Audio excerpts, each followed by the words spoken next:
తెలంగాణలో cinema ticket ధరలపై ప్రభుత్వం కొత్త లెక్కలు తీసుకొచ్చింది. ఇక సినిమా ఏదైనా సరే ఒకే రేటు అన్న పాత రోజులు పోయినట్టే.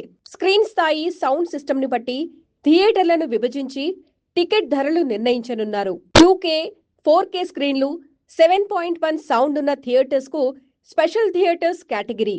అంటే సినిమా చూసేది 2 గంటలే అయినా టికెట్ రేటు మాత్రం థియేటర్ స్పెసిఫికేషన్స్ ని బట్టి తన స్థాయిని చూపించనుంది. ఉదయం 8 గంటల నుంచి రాత్రి 1 గంట వరకు రోజుకు 5 షోలకు ప్రభుత్వం అనుమతిచ్చింది.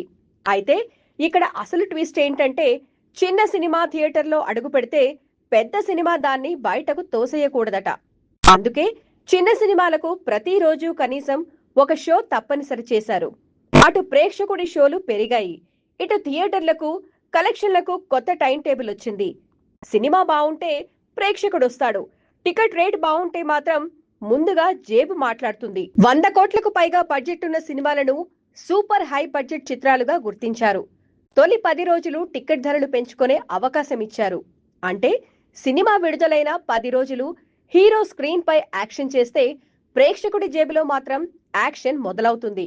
అయితే ఈ పెరిగిన ధరల ద్వారా వచ్చే ఆదాయంలో కార్మికుల సంక్షేమానికి కూడా వాటా ఇవ్వాలి. గరిష్టంగా ₹1 కోటి వరకు సంక్షేమ నిధికి విరాళం ఇవ్వడం తప్పనిసరి. మొత్తానికి ఒక సినిమా టికెట్ అనేది కేవలం టికెట్ కాదు. Screen size, sound, cinema budget, మొదటి 10 రోజులు అన్ని కలిసిన ఫుల్ ప్యాకేజ్.